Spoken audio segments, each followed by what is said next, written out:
This is Writers Not Writing, the show where you can get to know your favorite writers and soon-to-be favorite writers by listening to them confess to the ways they procrastinate. Thanks for procrastinating with us. I'm Benjamin Gorman, and the quiet guy behind the glass there is Doug the producer. I write novels and collections of poetry and stuff. Doug tries his best to make me sound better. And each week we have a secret word to listen for. If you catch it, you earn the right to take an extra break at the time of your choosing from whatever is stressing you out. From Not a Pipe Publishing, welcome to Writers Not Writing. Today's secret word is Luke.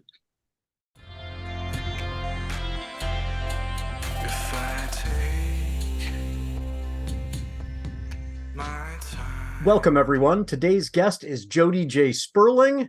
Jody is the author of The Luke in Time Mysteries, the first of which is The 9 Lives of Marva DeLonghI. So it's like a countdown, followed by the 8-ball magic of Susie Q, and then you go 7, 6, 5, 4, 3, 2, 1, which are not all written yet, but they're all basically planned. But 2 in the same year. I mean, this has been an exciting year for you. And then you've got the 3rd coming out in January. Is that correct? So number 3, I have it set for January. If I can get it out sooner than that, I actually intend to. It's the nice thing about being self-published is I can sort of work at my pace and figure out like when I'm able to get something out. But it depends on my editors. It depends on proofreading and all of that kind of stuff. So I will do my best to get it out ahead of time. It's funny when you're self-published, and this is probably true for small publishers as well.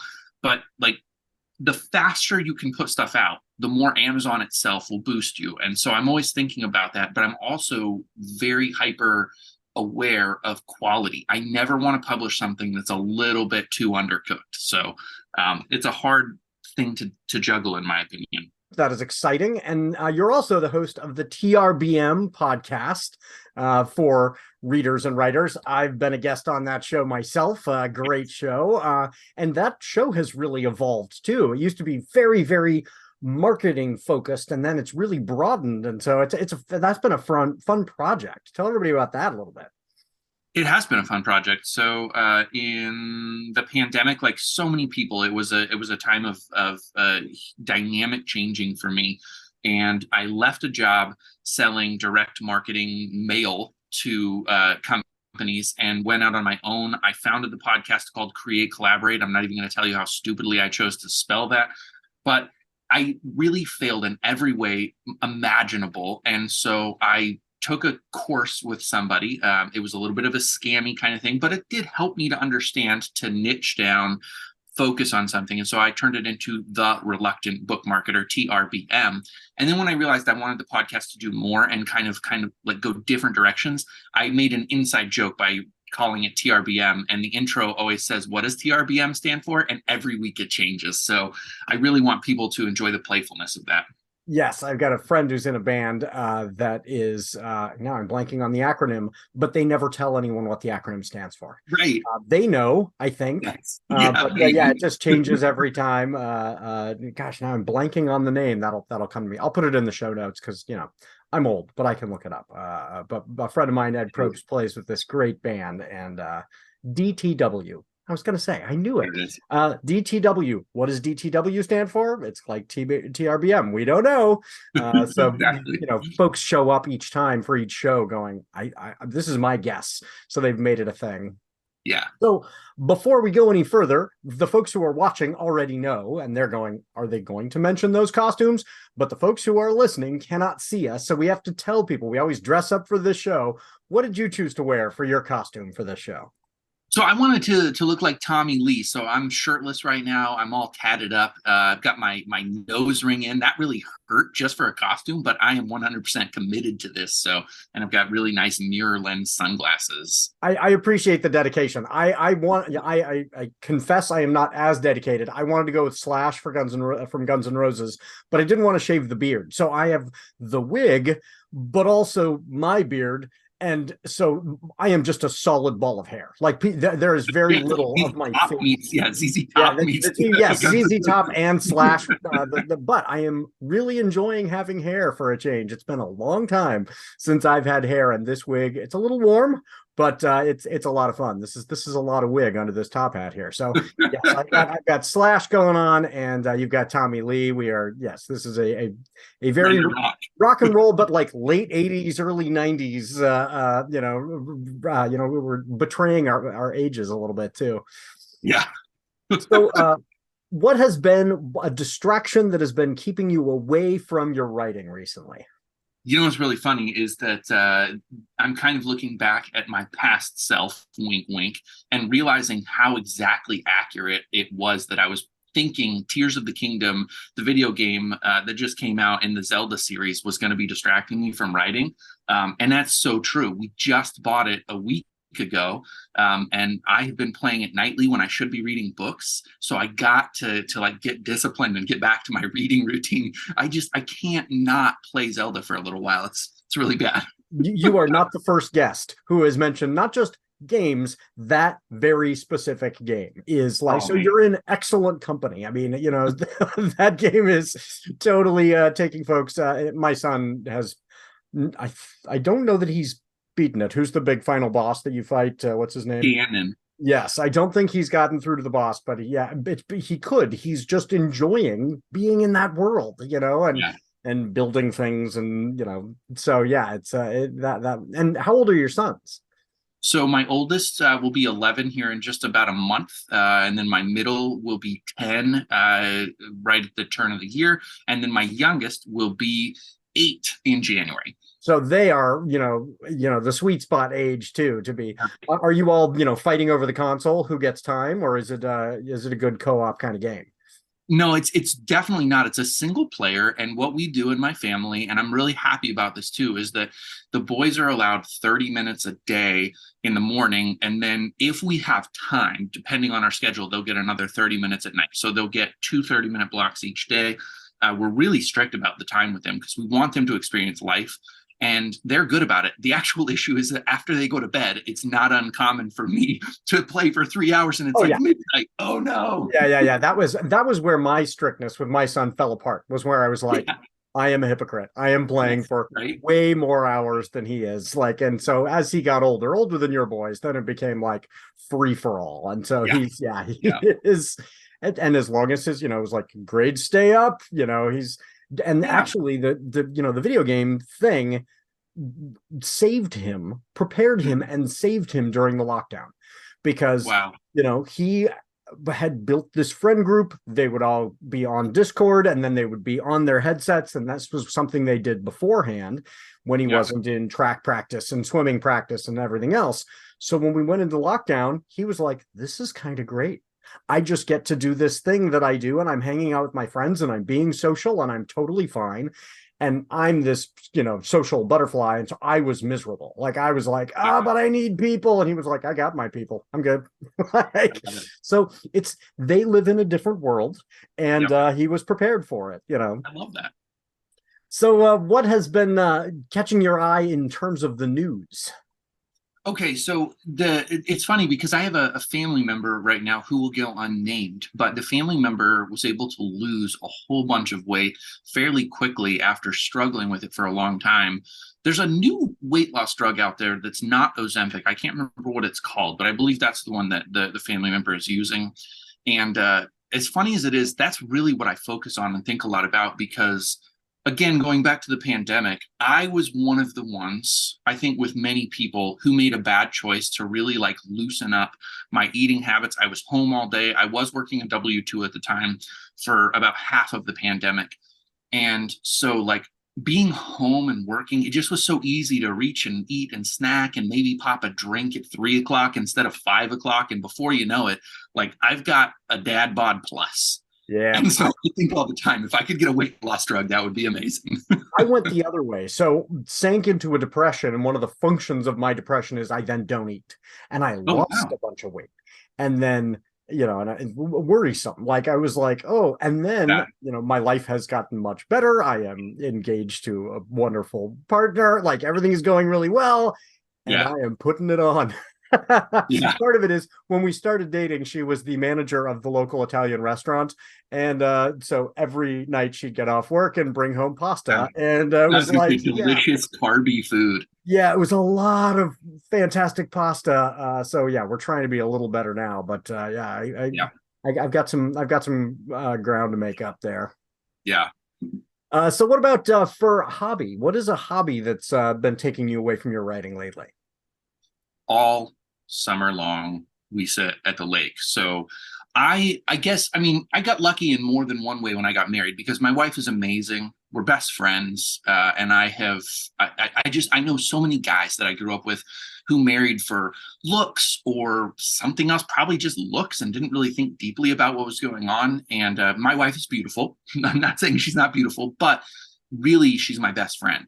And I got lucky too in that her family has a little bit of wealth from businesses that her grandfather built. And so I live in this really small town, and her grandpa owns a large auctioneering business for farm equipment.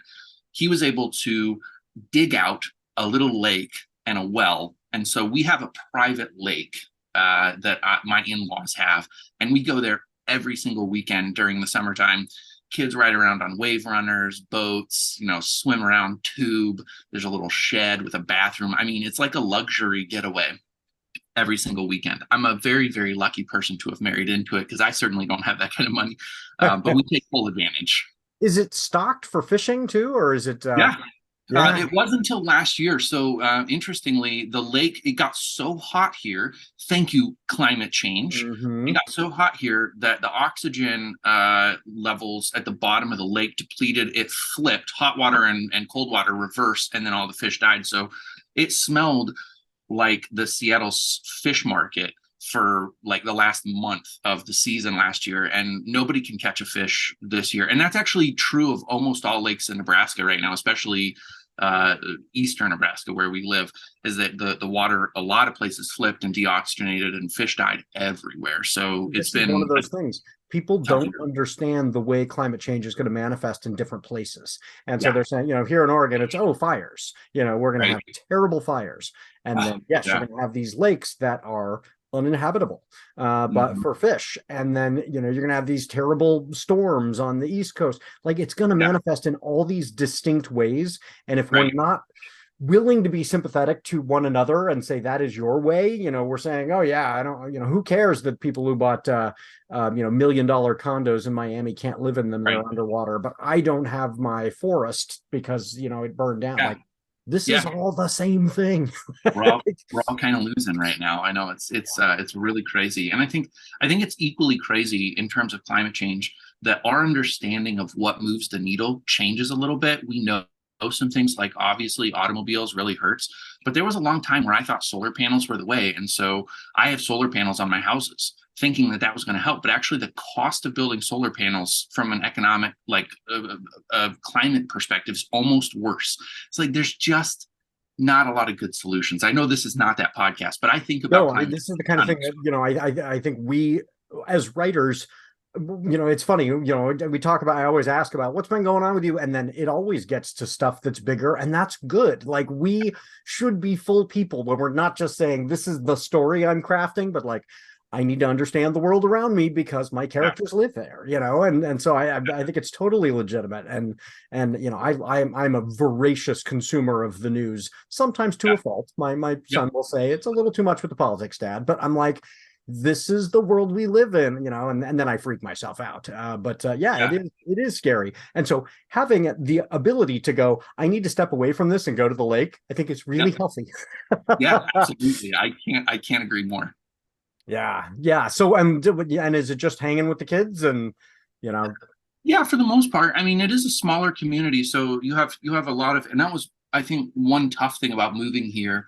The only time in my marriage where we had a little bit of conflict was I started to assume that this was a stop off in a longer journey. Because, for example, I lived in Spokane, close to you. I remember those forest fiery summers where it was just like haze everywhere, pink sun all day long.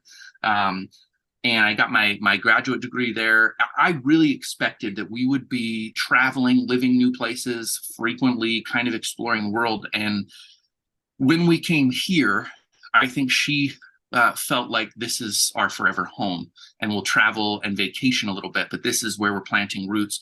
And there was a time when I think our expectations sort of took us in a different direction for just a little while. And I literally woke up one day and I thought, I am miserable right now. And I looked at everything that was going on and the things that I'd been trying to subliminally deliver to her. And I realized all I have to do is speak up, tell her what my expectations were, and then I have to give up on my dream about this because I have so much that she's given me.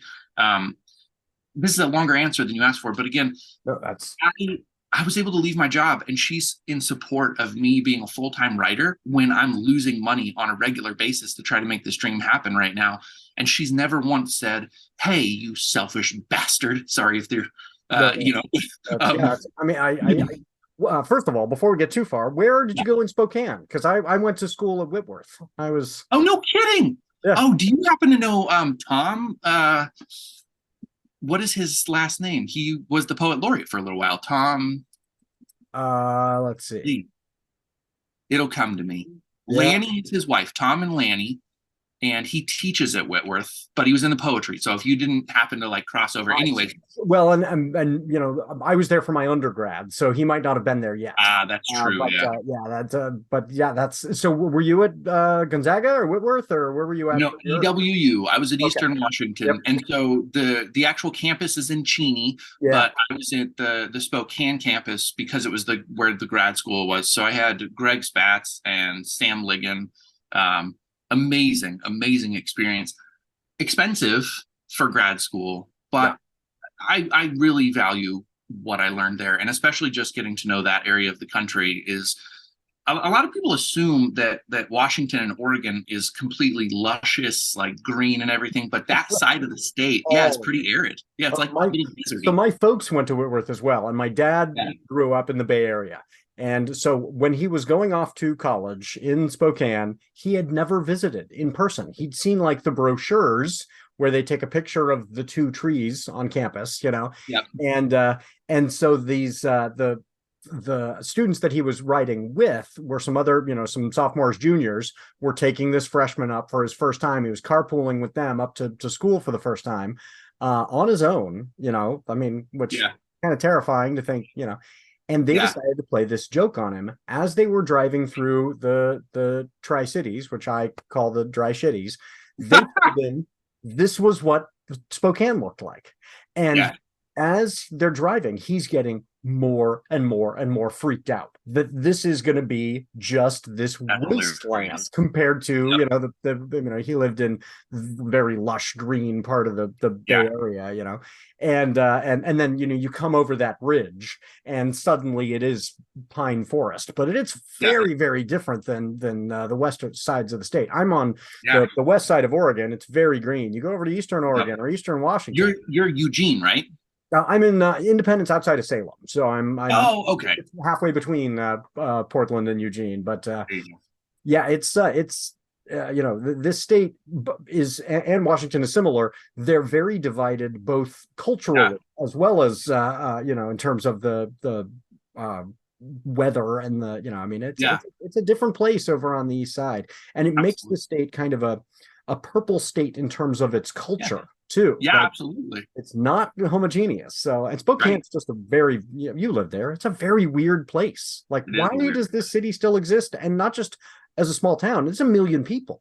Why? Yeah. Like, why are they, you know, like, it's so strange. But I have a lot of weird memories about a little Spokane. story from that too is that I was working as a traveling salesman, for lack of a better term, when I was going to school there, and part of my territory was Bakersfield, Oregon.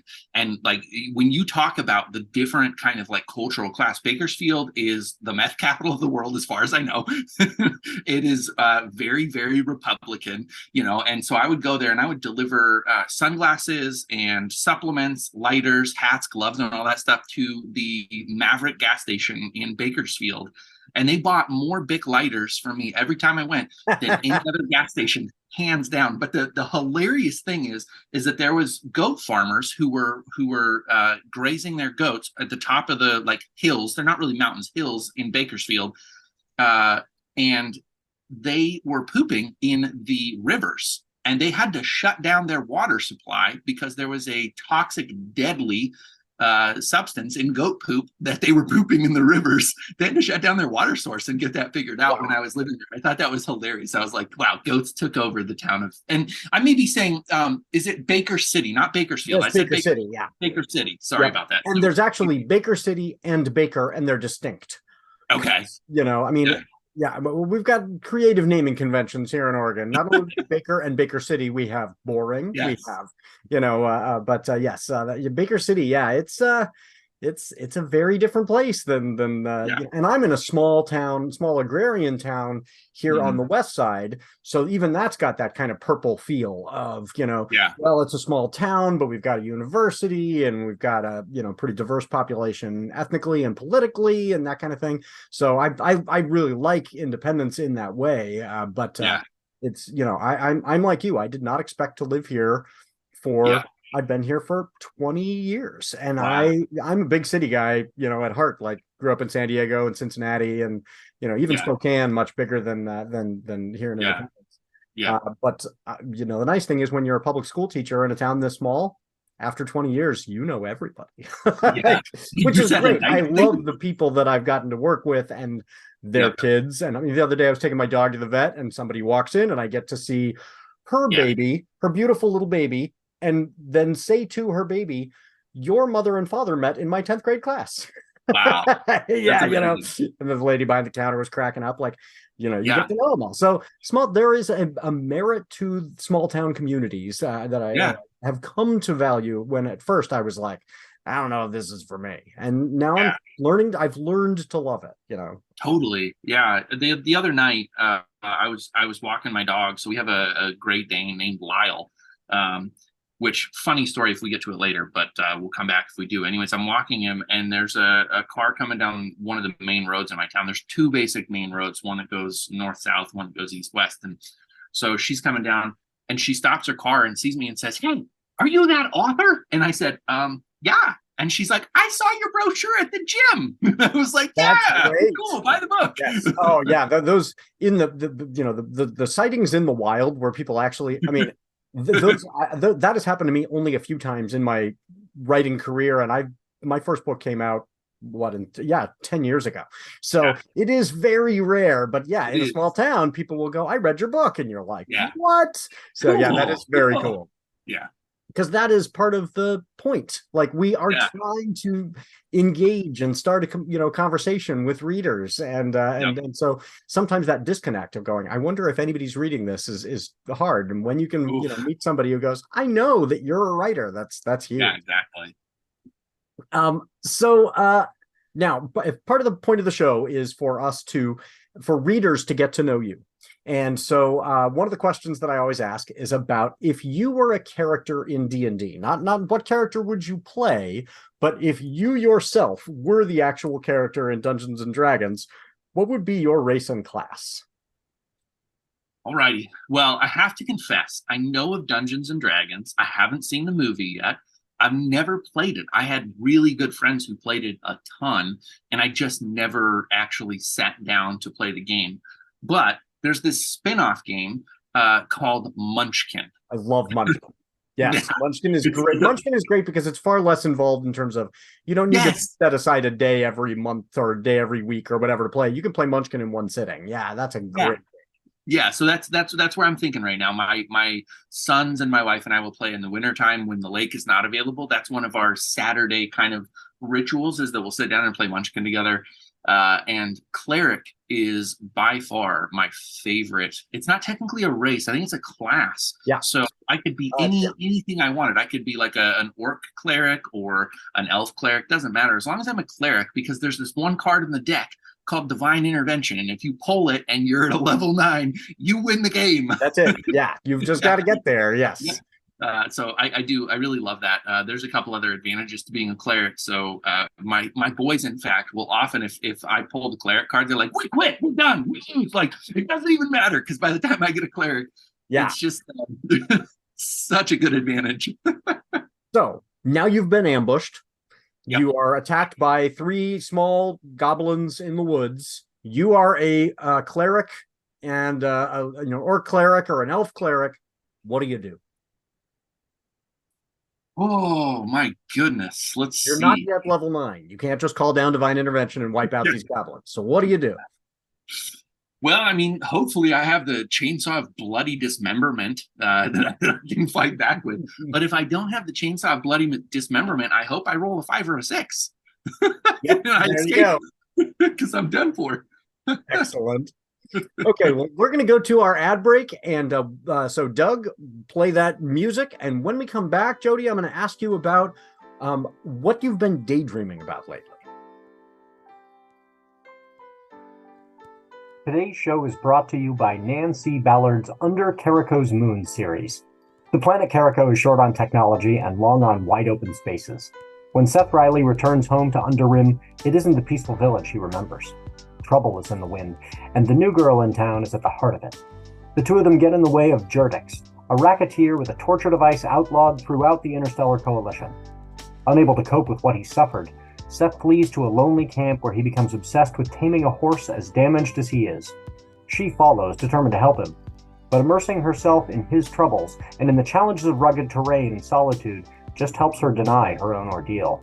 Isolation is not a cure, and Jerdix is still out there. Can they stand up to his threat and find the help they both need? The series continues in deep canyons and tricky ground as Seth and Lee discover something that will change the fate of their whole planet. Karen Eisenbray, author of the Rage Brigade duology and the Wizard Girl trilogy, says, "This thrilling sci-fi western rides the open range of another world with complex characters caught in a web of conspiracy." And Miko Azul, author of the Demons of Moralia series, says, "Distant Trails is a roller coaster ride of pain and despair, love and redemption." Ballard's characters embody both frailty and resilience as they redefine their lives from tragedy to hope. Get your copies of the whole Under Carico's Moons trilogy today.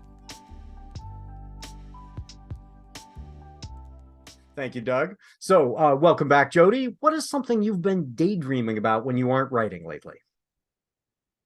So I have been thinking a ton about making it, I guess. In fact, like last night, my son and I were driving back. He is in jujitsu. He's a good wrestler. My oldest son is on the spectrum. We've never told him before. So listeners, if you feel differently about this, just understand there's different ways to raise kids. And I never wanted him to think of himself as being different. He's high functioning. He's going to be able to live on his own someday, but he has some distinct needs. And he became a really good wrestler because he can take instruction and apply it in a certain way. And so he was the best wrestler on his team last year. Remember, he's only 10, but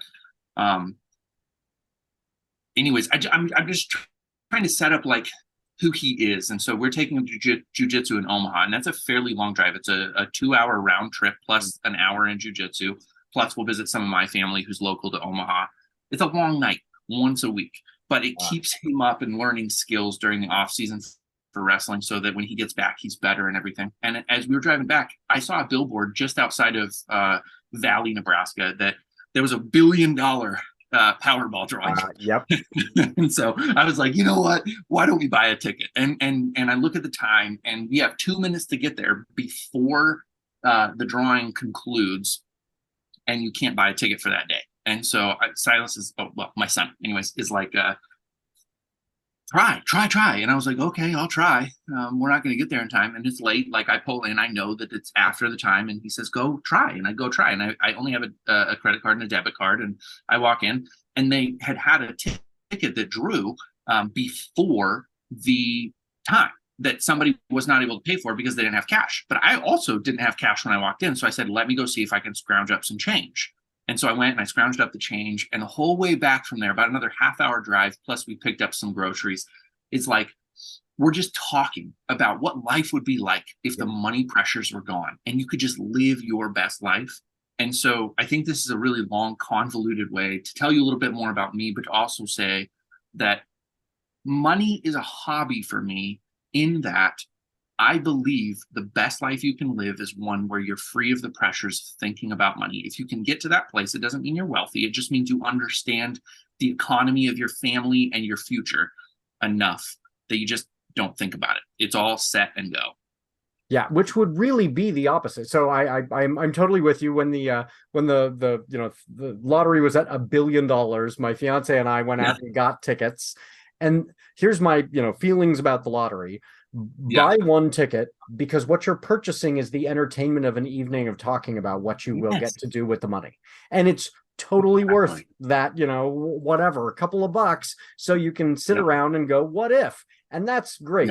Never buy two. The odds in terms of the difference between 1 and 2 are infinitesimal. You've not, but the odds between 0 and 1, that's a significant difference. Like, never buy 2 lottery tickets. But so we got each got our ticket, and we sat there and had this great conversation. But the challenge of the $1 billion is it is inconceivable, and it wouldn't actually provide you with that peace. It would become the exact opposite. It would be so burdensome to figure out how ethically to live to give that away effectively, because $1 billion, there does come a point where having $1 billion when other people are starving is wrong. So how do you, affect it? And that would be, not miserable. We figured out we would, be pretty happy, living in our castle and giving money away to people. But it would become your full-time job, And Crystal was really surprised that I would continue publishing and writing. And I was like, oh, yeah, absolutely. But I would be able to say to an author, here's your $1 million advance, knowing this book is not going to make $1 million. Like, I would lose money giving authors money. Those are the kinds of things I would really enjoy doing. But I think that exercise of thinking about where is that place where money brings you stability and peace is, and where is the point at which now it's your, she was like, I would fund GoFundMes. And I had to say, with $1 billion, you could spend your entire day filling out GoFundMes, and you'd never stop, and it would get really boring. Like, what did you do for 8 hours? You filled out GoFundMe paperwork. Like, it's hard for us to think about $1,000 million. Like, it's just mind-boggling. Well, there's a couple of things. There was somebody who did a kind of a mental exercise for people, and they said a lot of times you'll hear the rhetoric say like millionaires and billionaires in the same breath, but the distance between a millionaire and me, for example, is about the distance from the West Coast to the East Coast. The difference between a millionaire and a billionaire is 7 trips from the Earth to the sun and back. That's scale for you. And you're just thinking like, okay, wait a sec, $1 million seems like a lot to me, but $1 billion is this insane amount of money that you just don't know how to fathom. One thing I agree with you, and I love hearing what you said, because it's the same conversation my son and I were having. And I was talking about, if it happened, I would take the town I live in and I would make it like the next Telluride for authors. You know, it's like, where you go to meet people who are going to make your books into movies, where you go to get great food, where you go to have an amazing getaway and everything, just in the middle of nowhere. It's not easy to get to, but because I have so much money, I can just pour it into the town and lose a ton of money. But the experience for so many people, so many thousands and thousands of people, is improved. The one thing you said that I thought a lot about, and I mean, when you talk about people starving, I agree with you. And I do want to help those people. I also feel like I don't have a specific religion, but I am inclined to believe in like a deity of some kind. And I think I'm on this earth because I have this passion for something, then I should pour into my community. And obviously I didn't win the Powerball, so I don't have to worry about it. But just the thought exercise itself is, because I am a writer, I am going to give everything I can to writers, as like along the way too. And I do that already. I buy books that I don't think I'll probably read because I know that somebody's trying to get a leg up. Those kind of things matter to me now. And imagine what you could do at that kind of scale. Yeah.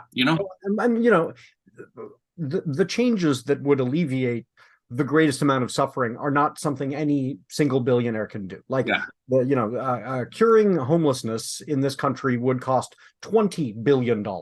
So you'd make $1 billion in the lotto, and that still wouldn't alleviate homelessness.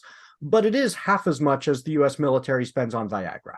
Like, this is something that we could do, right? And so, like, Crystal and I were talking about, if you had $1 billion, you could spend a lot on trying to make policy changes that would actually be more significant than filling out GoFundMe's.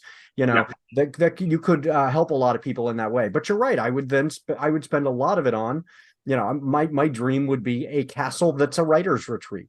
And, hey, writers, you don't have to worry about it. And so I recognize that I'm addressing needs I understand.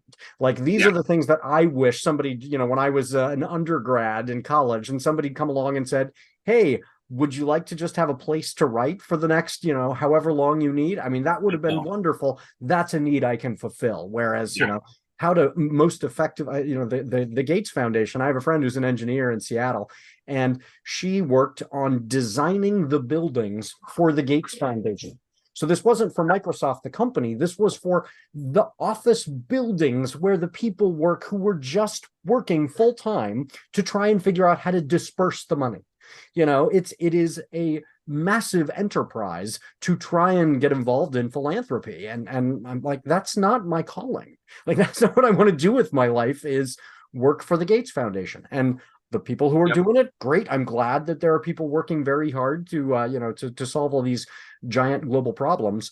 But there's also a structural problem when we have, a few people who are so wealthy that they get to decide, I want to do that or not.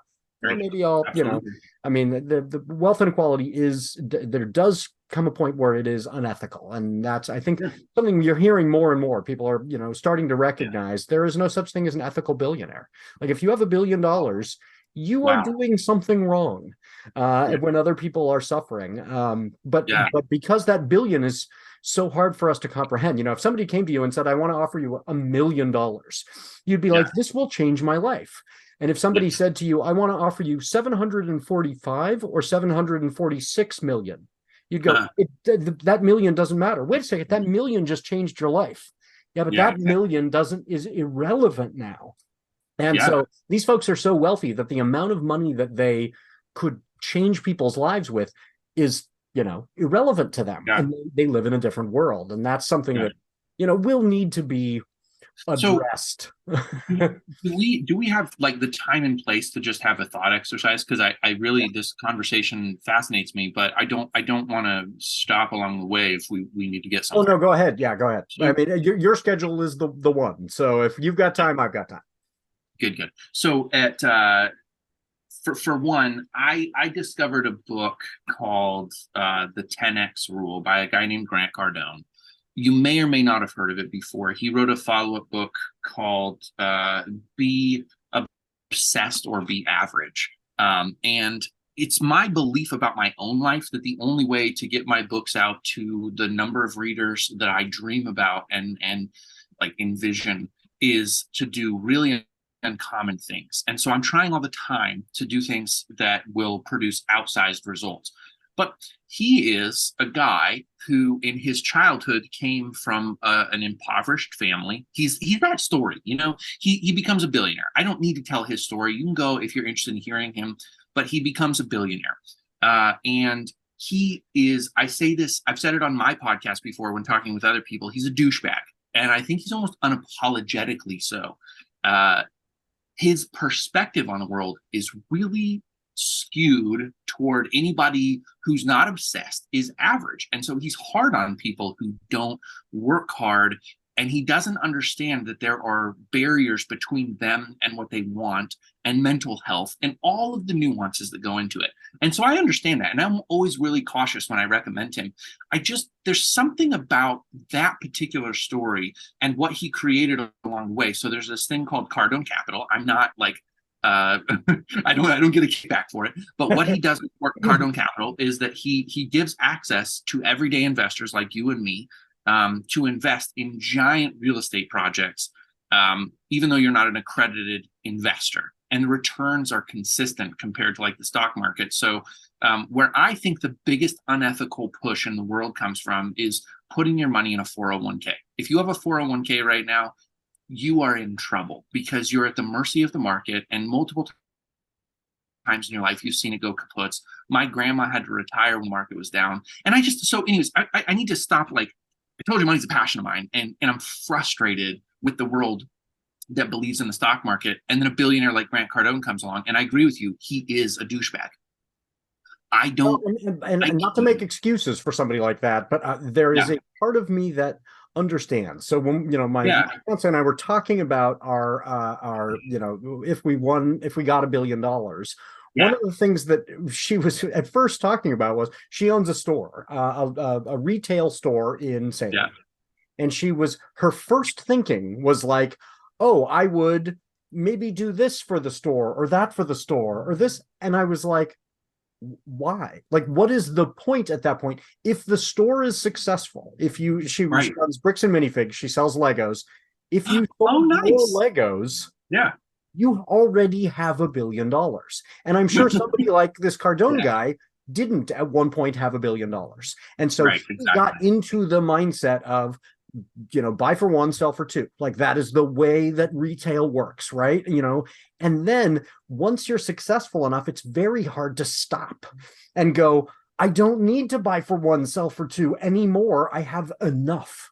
And finding that place where you go, this is enough. When you've designed your whole life, you have to work so hard. I'm sure he worked hard. I'm sure he was also very lucky, and he doesn't want to acknowledge, but I'm sure he worked hard. And that combination of luck and hard work is that, well, because I got here, I must have earned it. Well, you did work hard. You were also very lucky, and you got revisionist history. Yeah, and you got into this mindset that everything must move in this direction because it's your whole life. You're eating, your workout routine, everything was designed around, I need to buy for one, sell for two. How am I going to maximize my life?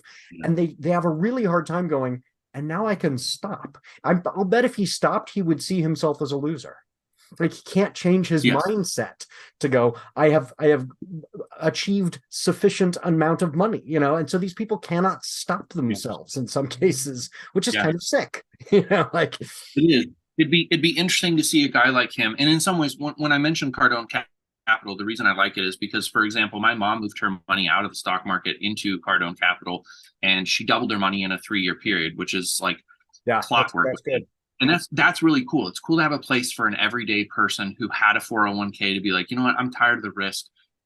It would be cool for a guy like him to recognize, and maybe he does. I'm not going to comment on him because I do like him. I read his books. I get jazzed up by him to try to work hard as well. But it would be cool for a guy like him or anybody in that similar position to recognize, okay, I have a specific set of skills. And I'm going to continue to use those skills to accumulate money, but I'm actually going to hire an entire team behind me that starts to disperse the money. I don't even know what they're doing. The right hand doesn't know what the left hand is doing.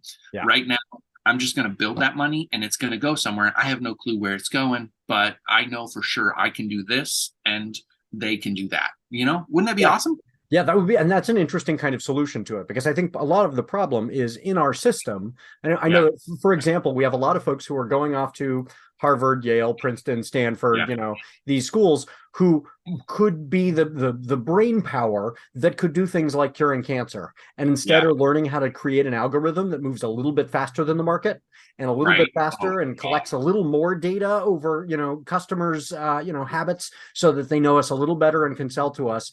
And it's the incentive structure is the problem. It's not the individual. This is a brilliant person saying, what should I do to pay off these massive, student loans that I've accumulated? I guess I'm going to go into high finance. And all they do is move digits around, digits in the ether. These are not even real things.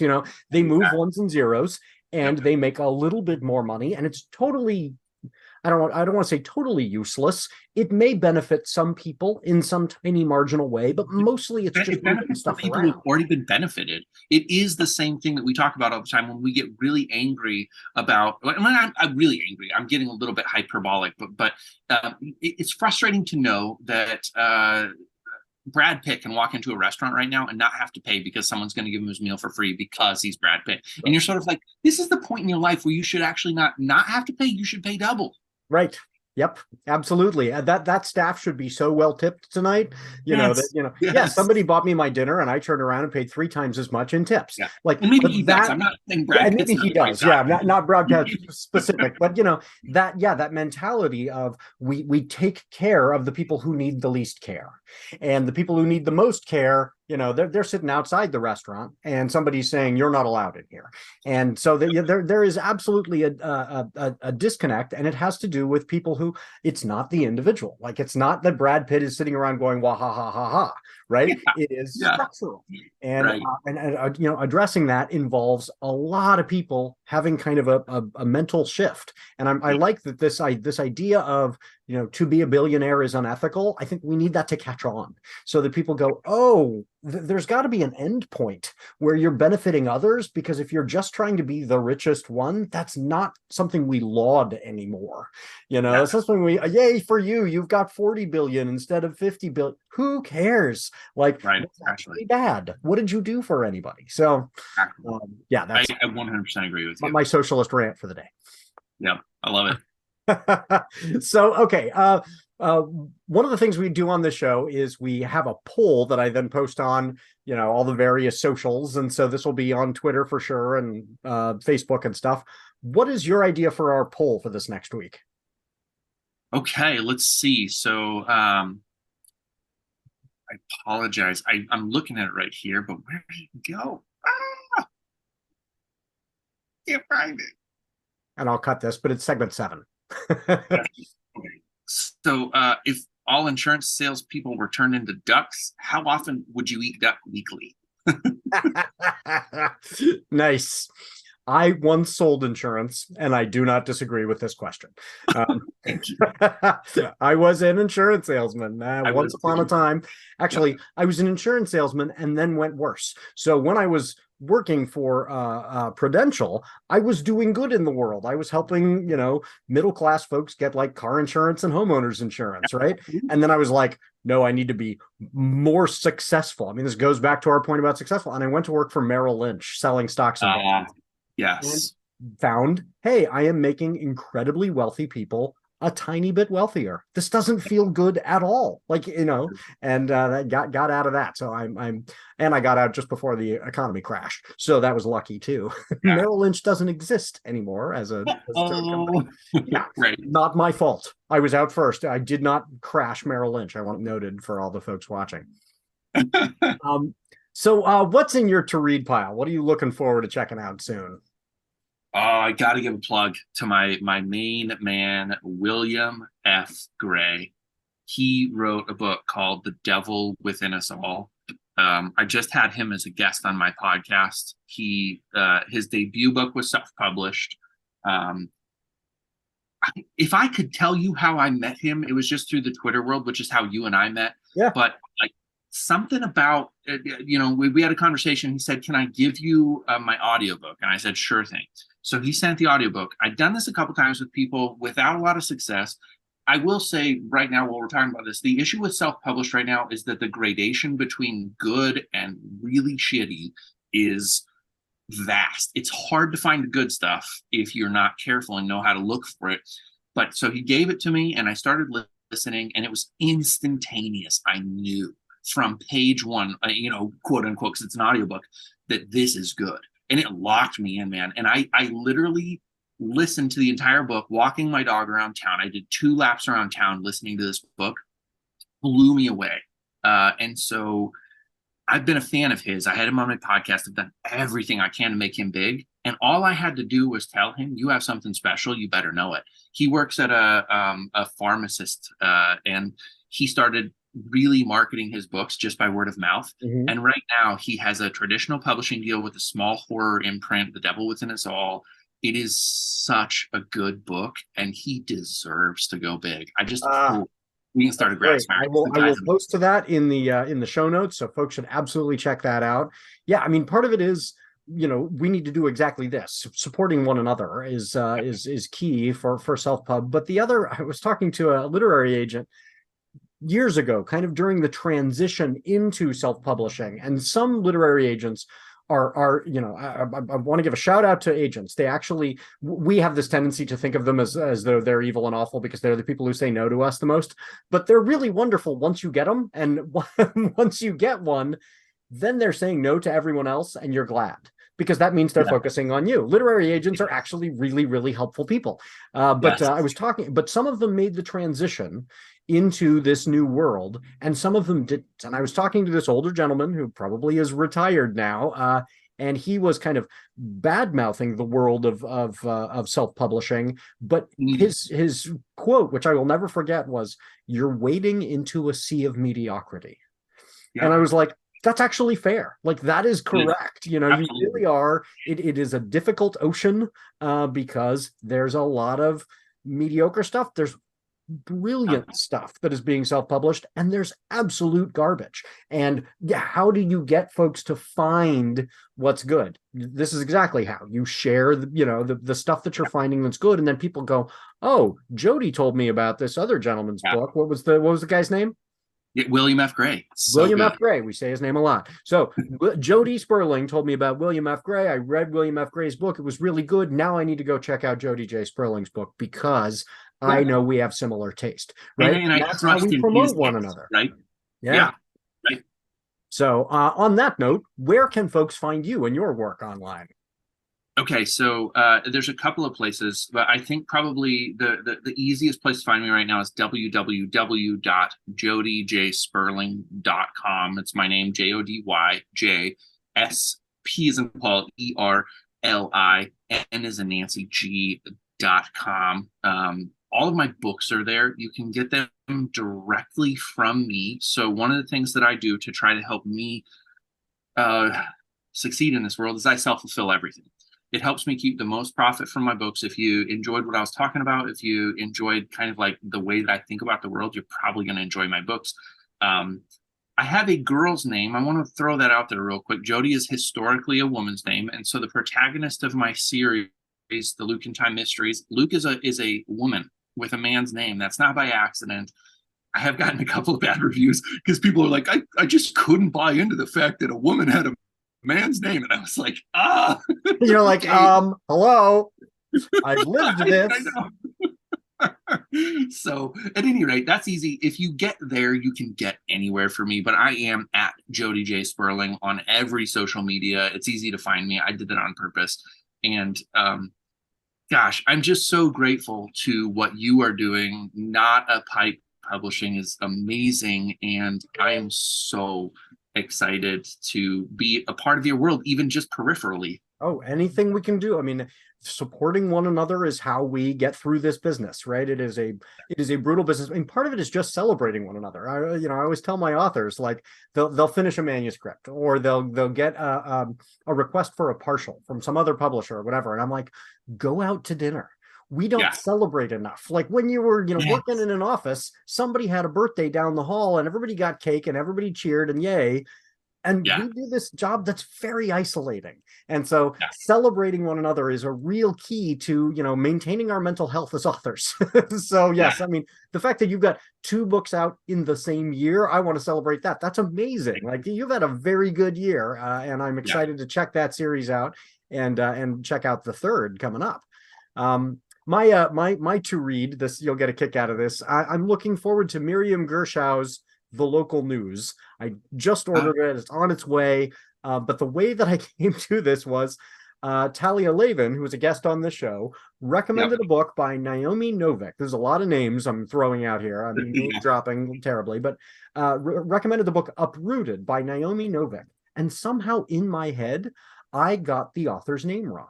And so I put out a tweet to the entire, universe, which is actually much smaller, saying, hey, Talia, thank you for recommending Miriam Gershow's Uprooted, which Miriam Gershow did not write. And, she was gracious enough to go, not my book. And then, but it sounds good. Congratulations. Like, she was very nice about it. And then I was like, oh, well, now I'm obligated. Like, I need to now read Miriam's book, which is getting, I know very little about it, but I know that it is getting rave reviews. It was nominated for the Oregon Book Award. So The Local News is on my TBR pile. And I'm going to see if I can get Miriam on the show so I can formally apologize once I finish that. But she was great about it. So maybe Naomi Novik and Miriam Gershow will both see this tweet thread and read one another's books and become fast friends. And then I'll be like, okay, that was successful. Everybody wins. Yes, everybody wins. So that's my hope. Okay, so I've got to thank some folks before we sign off. Thanks to the artist Max Oakland, who reached out and provided one of his songs for our intro song, I Prefer the Dusk. Let Max know you like it by following him on Twitter at Max Oakland with 3 Ds. Thanks to Halizna CCO for their song Kids for the ad break. If you're in a band and you'd like your song used on the show, I'd love to highlight a listener's work like Max's song, so email me at notapikepublishing@gmail.com for that. Thanks to Doug, the producer, for making the show sound good and taking the blame when it doesn't. Thank you so much, Doug, for all your work. And I can't forget to mention Writers Not Writing is a production of Not a Pike Publishing. So please go to notapikepublishing.com, check out the amazing books written by writers who didn't procrastinate too much. And Not a Pike Publishing now has an online store, and I, like Jody, am fulfilling orders myself for that. That's a new thing for me. We should gab about that. That's been going for you. It's like, oh, I'm going to the post office again. Okay. Folks out there, if you like this show, rate and review it wherever you found it. Please check out Jody's book, The 9 Lives of Marva DeLonghhi. Am I pronouncing that correctly? DeLonghi. DeLonghi, okay. The 9 Lives, we'll say it lots of times, so folks remember it. The 9 Lives of Marva DeLonghhi, with the female protagonist, Luke. Check out Jody's book and tell a friend about it. And then write a review, even a short review. A single click on that 5th star makes a huge difference to authors. So if you've got 3 minutes, make Jody's day, click on that 5th star and say, this book was wonderful. Like, it really does make a difference.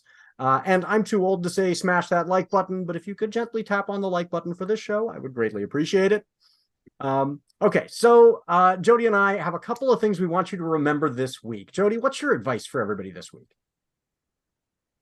Oh man. Okay. So go do it. Don't wait. I'm not even consulting any notes that I maybe brought to this, but go do it. Whatever it is, there's a thing right now you're thinking about doing that you're putting off because you're afraid that it will suck. It probably will suck, and you should still go do it, because the next thing that you do that with will be better. And my advice seems like it's contradictory, but it's not. I tell folks a novel without any spaces wouldn't make sense. And the same is true for your life. You need to take spaces.